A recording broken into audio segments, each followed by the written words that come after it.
என்னடி இது? மாப்பிள்ளை ஏதோ குண்டை தூக்கி போடுறாரு. உண்மைதானா இது? ஆமாம்மா, உண்மைதான். நான் அப்பவே நினைச்சேன் இது கர்ப்பமா இருக்காதுன்னு. நீதான் ஒண்ணு இல்லாத விஷயத்த ஊதி பெருசாக்கிட்ட. நேத்து ராத்திரி சாப்பிட்டது ஒத்துக்கலையா, அவ்வளவுதான்.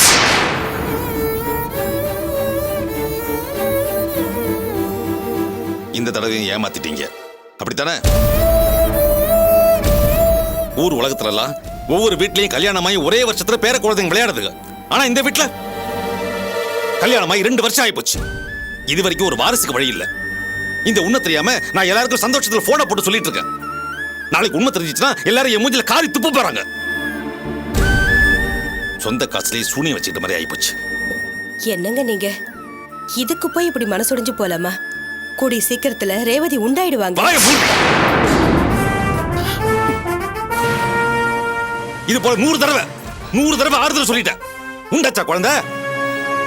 குழந்தை வேணும்னு நாம ஆசைப்பட்ட மட்டும் பத்தாதே, ஆசைப்பட வேண்டியவங்க ஆசைப்படணும். மாமா, அது வந்துன்னா வேண்டாம் மாப்ள, நீங்க எதுவும் சொல்ல வேண்டாம்.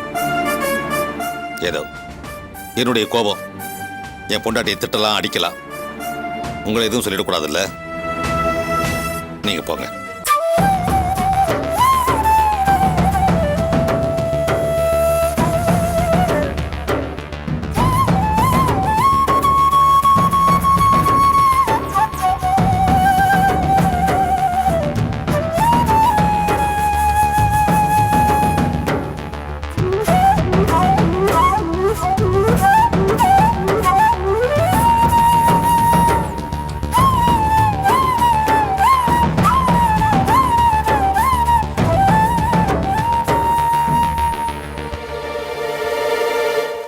வாசு, ஒரு நிமிஷம்.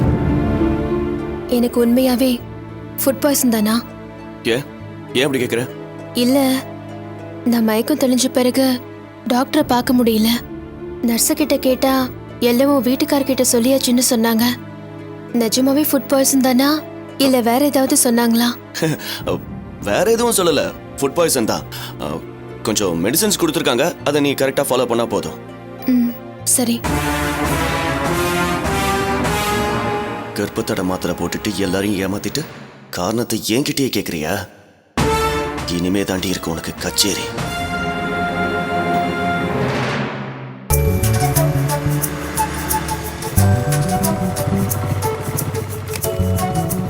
கோட்டை கொடுத்துட்டு மாப்பிள்ளை கிட்ட ட்ரீட் கேட்போம். இன்னைக்கு அவனை விடக்கூடாது. ஆகாஷ் வாங்கடா. வாங்கியாச்சா? பாருடா. பிடிச்சிருக்கா பாரு. எப்படிடா இருக்கு? சூப்பரா இருக்குடா. நல்லா இருக்கு. கோயில்ல திருட்டுத்தனமா நம்ம ஃப்ரெண்ட்ஸ் மத்தியில நடக்கிற இந்த கல்யாணம் இன்னைக்கு ஊர் ஏரியா நடக்க போகுது. உனக்கு எப்படிடா இருக்கு? சந்தோஷமா இருக்காதாடா? அப்புறம் டேய், உங்க சந்தோஷத்துல எங்களோட சந்தோஷத்தை மறந்துட போறடா. ஆமாண்டா, இன்னைக்கு நைட் பேச்சுலர் பார்ட்டி, நாளைக்கு நைட் மேரேஜ் பார்ட்டி, ரெண்டுத்துக்கும் சேர்த்து இப்ப காசு. டேய், திடீர்னு கேட்டா நான் எங்கடா போறது காசு? திடீர்னு கேட்காம லெட்டர் போட்டு வந்தா கேட்பாங்க. நாளைக்கு மண்டபத்துல வச்சு உன்னை டிஸ்டர்ப் பண்ண முடியாது, பைசாவை கொடுறா. சும்மா இருங்கடா. விளையாட டேய், எங்கிட்ட காசு என்னடா இல்ல. பேச்சு? பேண்ட்ல இருந்து பர்ஸ் எடுங்கடா. டேய், எடுத்துருவோம். டேய் சொன்ன கேளுங்கடா. டேய் வேண்டாம். டேய் ராஜன், இதோ. டேய் 10,000 தான்டா வச்சிருக்கேன். சரி 3 பேரா ஒரு 3000 எடுத்துக்கோ. பேலன்ஸ் கொடு. இன்னைக்கு 5000, நாளைக்கு 5000 போதுமா?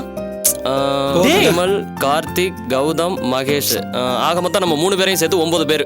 இது போதும். டேய் இதெல்லாம் கொஞ்சம் இப்படி இந்த பாக்கெட்ல வை. சரி, அப்புறம் எல்லாத்தையும் பேசி முடிக்க பெரும்பாடாயிருச்சு. இப்பதான் நல்லபடியா போயிட்டு இருக்குங்க. என்னடா கோட்டெல்லாம் வாங்கிட்டியா? டேய் இந்த கோட்டை கொடுங்கடா. நல்லா இருக்கா? இந்தா. நல்லா இருக்கு. என்ன விலை? 8350 ரூபா. 8350? இதெல்லாம் மாப்பிள்ளைக்கு மாமனார் வீட்ல இருந்து வாங்கி கொடுக்கணும். அவங்கதான் அங்க பஞ்சப்பாட்டு பாடிட்டு இருக்காங்களே, என்ன பண்றது?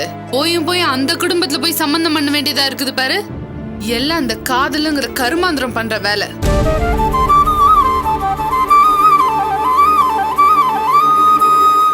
இதே நம்ம ரிலேஷன்ல பொண்ணு பாத்திருந்தா இதை விட அதிக விலைக்கு கோட்டை வாங்கிருக்கலாம். சீரும் சிறப்புமா பெரிய மண்டபத்துல ஏசி மண்டபமா பார்த்து கல்யாணத்தை வச்சிருக்கலாம். எல்லாம் நீ பண்ண வேலைடா. ச்சே, புடுறா போ. சரோஜா, மண்டபத்துக்கு கிளம்புற நேரத்துல கூடவா இப்படி பிரச்சனை பண்ணுவ? ஏண்டி சந்தோஷமா இருக்க வேண்டிய நேரத்துல அவன் மனசு கஷ்டப்படுற மாதிரி பேசுற? உனக்கு இடம் பொருள் பார்த்தே பேச தெரியாதா? சரிம்மா, நான் எதுவும் பேசல, போதுமா? சரி எல்லாத்தையும் எடுத்து வைங்க, சீக்கிரம் கிளம்பணும். நான் அப்போ ரெடி ஆயிட்டமா, வாங்க போலாம். நீங்க முதல்ல சும்மா இருக்கீங்களா? அப்பா, முதல்ல பொண்ணு வீட்டுக்காரங்க போகட்டும், அவங்க தானே நம்மள வரவேற்கணும். அவங்க மண்டபத்துக்கு கிளம்பிட்டாங்களான்னு விசாரிங்க. நீங்க ஒண்ணு பேச தேவையில்ல, நானே பேசுறேன். பார்த்து பேசுமா, அவங்க மனசு ஏதாவது சங்கடப்படுற மாதிரி பேசிடாத. சரிப்பா, எல்லாம் எனக்கு தெரியும். நீங்க பேசிட்டுங்க, வரேன்.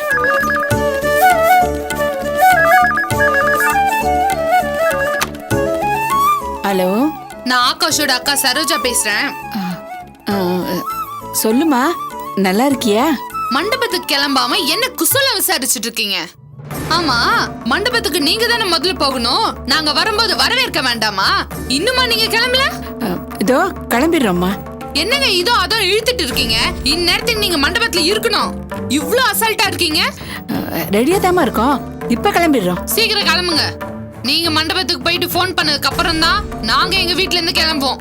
சரிம்மா, நாங்க போய் சேர்ந்ததும் உடனே உனக்கு ஃபோன் பண்ணிடுறோம். அப்புறம் ஜுவல்ஸ் எல்லாம் பத்திரமா எடுத்துட்டு வந்துருங்க. அதெல்லாம் எதுவும் மிஸ் பண்ணிடாதீங்க. அப்புறம் மண்டபத்துக்கு வந்துட்டு அது மறந்து வச்சுட்டு வந்துட்டோம், அப்புறம் தரோம் இப்பறம் தரோம்லாம் சொல்லிட்டு இருக்க கூடாது. 50 பவுன்ல ஒரு குண்டு மணி குறையாம அத்தனையும் மண்டபத்துக்கு கொண்டு வரணும், புரியுதா? என்ன பேச்சே காணோம்? அது வந்து என்ன தடுமாற்றம்? அப்படின்னா இன்னும் நகைய ரெடி ஆகலையா? இல்ல, அது ரெடி ஆயிடும். என்னது ரெடி ஆயிடுமா? அப்ப இது வரைக்கும் இன்னும் ரெடி ஆகலையா? இல்ல, செல்வம் நேர மண்டபத்திலேயே கொண்டு வந்து கொடுத்துறேன்னு சொன்னாமா, கண்டிப்பா கொண்டு வந்து கொடுத்துருவான். இதோ பாருங்க, பொண்ணு பார்த்த நாள்ல இருந்து நிச்சயதார்த்தம் அது இதுன்னு சொல்லி இழுத்தடிச்சுட்டே இருக்கீங்க. கடைசி நேரத்துல கெஞ்சி கூத்தாடி ஏதாவது சாக்கு போக்கு சொல்லி தாலிய கட்ட வச்சுன்னு நினைச்சீங்க, அது கனவுல கூட நடக்காது. நீங்க மண்டபத்துக்கு வரும்போது நகையெல்லாம் கையில இருக்கணும். உங்க கையில இருந்து எங்க கைக்கு நகை மாறினாதான் என் தம்பி மணமேடையில உட்காருவான், உங்க பொண்ணு கழுத்துலயும் தாலிய கட்டுவான். கல்யாண செலவுல தான் பாதி கூட ஏத்துக்கல, இதையாச்சும் ஒழுங்கா செய்யுங்க.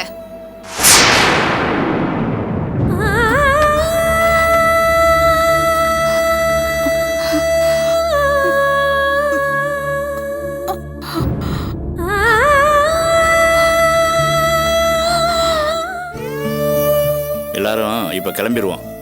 போங்க. என்னடி, யாரு போன்ல?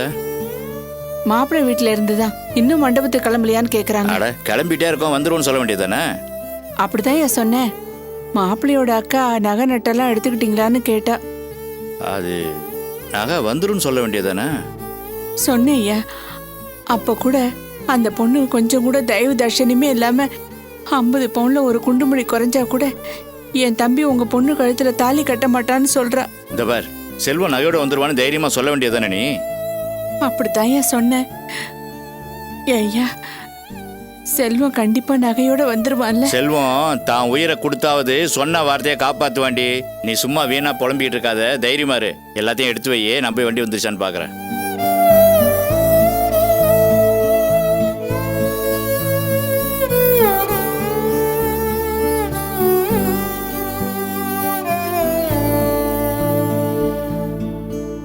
வண்டி வந்துருச்சு, எல்லாரும் கிளம்புங்க. பாக்கியம், என்ன நீ இன்னும் இங்கே நின்றுட்டு இருக்க? ஆமா, ராணி எங்க? உள்ள இருக்கா. ராணி, என்ன எல்லாம் ரெடி ஆயிடுச்சா? வந்ததுல இருந்து நாங்க தான் சிரிச்சு பேசிட்டு இருக்கோம். ராணி முகத்துல சந்தோஷத்தையே காணோம். சரிப்பா, நாங்க துணியெல்லாம் எடுத்து வைக்கிறோம். ராணி,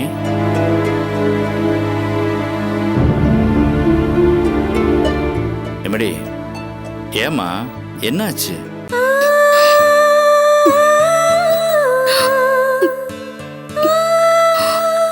உங்க மகளா, இந்த வீட்டு பொண்ணா, இன்னைக்கு இந்த வீட்டை விட்டு வெளியில போறேனா, நாளைக்கு இன்னொருத்தருக்கு மனைவியா, இன்னொருத்தர் வீட்டு மருமகளா தானப்பா இங்க வரணும்.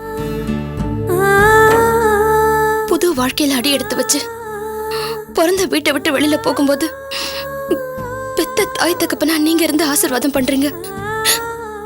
ஆனா என்ன வளர்த்து ஆளாக்குன அண்ணன் எனக்கு இப்படி ஒரு வாழ்க்கை அமைச்சு கொடுக்கணும்னு பாடுபடுற என் அண்ணன், அவரோட ஆசீர்வாதமும் வாழ்த்து எனக்கு வேணும்பா. இப்ப அவர் இங்க இல்லைன்னு நினைக்கும் போது எனக்கு ரொம்ப வருத்தமா இருக்கு. என்னம்மா புரியாம பேசிட்டு இருக்க?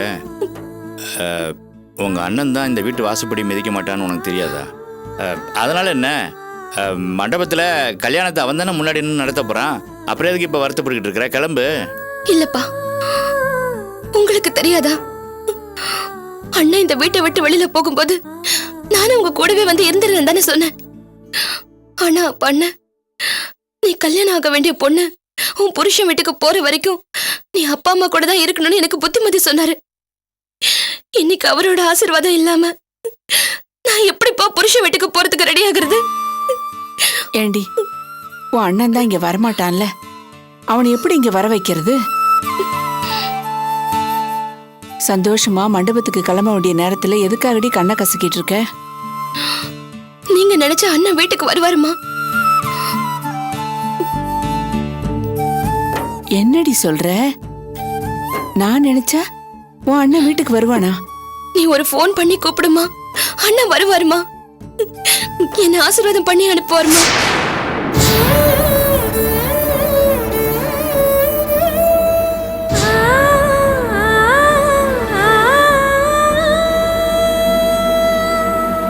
ராணி சொல்றதும் சரிதான்.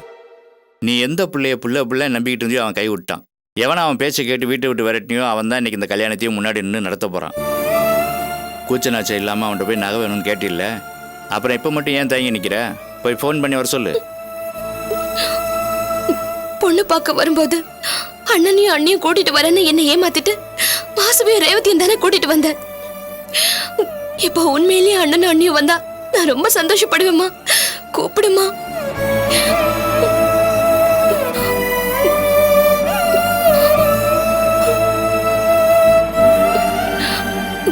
கூப்பிடுமா.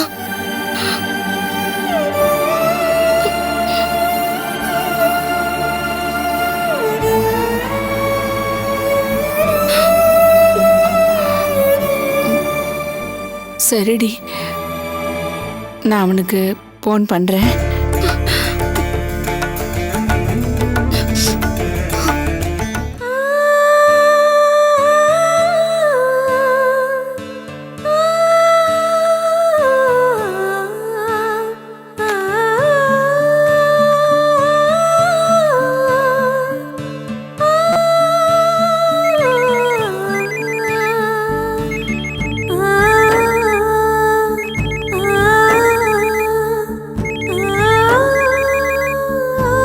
என்னடா யோசிக்கிற? யார் போன்ல? பழைய வீட்ல இருந்து போன்றா. ராணியாவது அப்பாவது ஃபோன் பண்ணியிருப்பாங்க, எடுத்து என்னன்னு பேசு. ஹலோ செல்வம், நான் அம்மா பேசுறேன்ப்பா. சொல்லுங்க. கொஞ்சம் வீடு வரைக்கும் வந்துட்டு போயேன். எங்க? நம்ம வீட்டுக்கு. உன் வீட்டுக்கு தான்ப்பா. மண்டபத்துக்கு கிளம்புறதுக்கு முன்னாடி நீ ஆசீர்வாதம் பண்ணி அனுப்பணும்னு உன் தங்கச்சி எதிர்பார்க்கறாப்பா. யோசிக்காத செல்வம், உன்னையும் அர்ச்சனாவையும் வீட்டை விட்டு வெளியே அனுப்பின பாவத்துக்கு தான் இப்போ வரைக்கும் நான் அனுபவிச்சுட்டு இருக்கேன். இப்போ நானே உன்னை ஃபோன் பண்ணி கூப்பிடுறேன். பழசையெல்லாம் மனசுல வச்சுக்காம வீட்டுக்கு வந்து உன் தங்கச்சியை வாழ்த்தி ஆசீர்வாதம் பண்ணி மண்டபத்துக்கு அனுப்பி வை செல்வம். நீ வந்து அவளை ஆசீர்வாதம் பண்ணாதான் மண்டபத்துக்கு கிளம்புவேன்னு உன் தங்கச்சி கண்ணை கசக்கிட்டு நிக்கிறா. போனை ராணி கிட்ட கொடுங்க. ஒரு நிமிஷம், இந்த உன் அண்ணன் உங்ககிட்ட பேசணுன்றான். அண்ணா யோசிக்காதீங்கண்ணா, தயவு செஞ்சு கிளம்பி வந்து என்ன ஆசீர்வாதம் பண்ணி மண்டபத்துக்கு அனுப்பி வைங்கண்ணா. நான் அந்த வீட்டுக்கு வர மாட்டேங்கிறது உனக்கு நல்லாவே தெரியும். இந்த மாதிரி நெருக்கடியான நேரத்தில் நான் அந்த வீட்டுக்கு வந்தால் தான் ஆச்சுன்னா எப்படிம்மா? அது மட்டும் இல்லை, நான் ரெஜிஸ்டர் ஆஃபீஸில் ஒரு முக்கியமான வேலையாக காத்துட்ருக்கேன். முத்துக்குமார் சார் இங்கே வந்து அந்த வீட்டுக்காக ரெஜிஸ்டர் பண்ணாதான் அவர் கொடுக்குற கமிஷன் காசை வச்சு தான் நான் நகையை வாங்கிட்டு மண்டபத்துக்கு வர முடியும். இந்த மாதிரி ஒரு சூழ்நிலையில் நான் வீட்டுக்கு வந்தால் தான் முடியும்னா எப்படிம்மா? இங்கே பார், இந்த அண்ணனோட ஆசீர்வாதம் உனக்கு என்றைக்குமே இருக்கும். நான் தான் மண்டபத்துக்கு வர போகிறேன்ல, அப்புறம் என்ன? கண்ணை கசக்காம மண்டபத்துக்கு கிளம்பு. அண்ணா மண்டபத்துக்கு சீக்கிரம் வந்துருங்கண்ணா. ம். என்னடி சொல்றான் அண்ணன்? அண்ணன் ரெஜிஸ்டர் ஆஃபீஸ்ல இருக்காராமா. ரெஜிஸ்ட்ரேஷன் முடிஞ்சாதான் பணம் வருமா. பணம் வந்ததும் நகையை வாங்கிக்கிட்டு நேரா மண்டபத்துக்கு வரேன்னு சொல்றாரு. குடு. செல்வம், ரிஜிஸ்டர் ஆபீஸ்ல இருக்கியாப்பா? கண்டிப்பா பணம் கிடைச்சிரும்ல, பிரச்சனை எதுவும் இல்லையே? அதெல்லாம் எந்த பிரச்சனையும் இல்லை. நான் நகையோட கண்டிப்பா வருவேன். நீங்க மண்டபத்துக்கு கிளம்புங்க. சரிப்பா. இங்க கூட ஒரு ஆ, நிமிஷம். ஒரு நிமிஷம். செல்வம், எப்பா சீக்கிரம் வந்துருப்பா மண்டபத்துக்கு. சரிப்பா, நான் வந்துடுறேன். நீங்க எல்லாரையும் கூட்டிட்டு சீக்கிரம் மண்டபத்துக்கு போங்க. சரிப்பா, அப்போ வச்சுட்டுமா? சரி, அதான் வரேன்னு சொல்லிட்டேன்ல, வாங்க கிளம்பலாம். எனக்கு என்னவோ அண்ணன் கிட்ட பேசுறதுக்கு அப்புறம் தான் ஆறுதலா இருக்கு. சரி, போது நிம்மதியா கிளம்பு, வா. நேரம் ஆகுது. வேன்காரன் வேற காத்துக்கிட்டு இருக்கலாம். பாகியம், டைம் ஆயிடுச்சு, சீக்கிரம் கிளம்புங்க. இதோ சாமி கும்பிட்டுட்டு கிளம்ப வேண்டியதான். வாமா ராணி.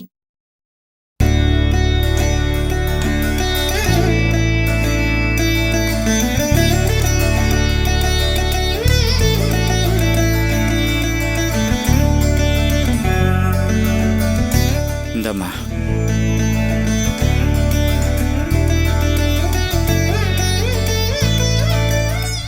நல்லவங்க தாத்தா பாட்டி பெரியவங்கெல்லாம் நினைச்சு ஆசீர்வாதம் வாங்கி விழுந்து கும்பிடு. நல்லா வேண்டிக்கம்மா. நல்லா இருமா. நல்லா கல்யாணத்துல எந்த இருமா. பிரச்சனையும் இல்லாம நல்லபடியா நடந்து வாழணும். இந்த கல்யாணத்தை எங்க அண்ணன் குலதெய்வம் முன்னாடி நின்று நடத்தணும். பாவம் காசி ராமேஸ்வரன் போனவர் எப்போ வீடு திரும்ப வர தெரியல. எல்லாம் நல்லபடியா நடக்கும். வாங்க போலாம். கிளம்பலாமா ராணி? சரிம்மா. வாமா. வா.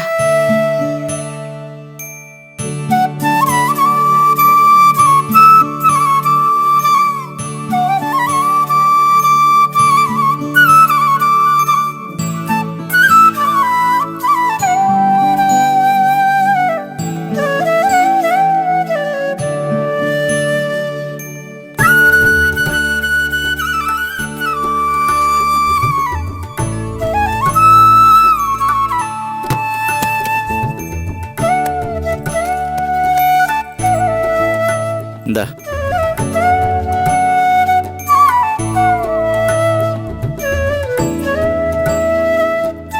என்னக்கா கிளம்பிட்டீங்களா? நாங்க கிளம்பிட்டோம். நீங்க என்ன ரெடி ஆகலையா? சீக்கிரம் கிளம்பி வாங்க. நாங்க வரோம்.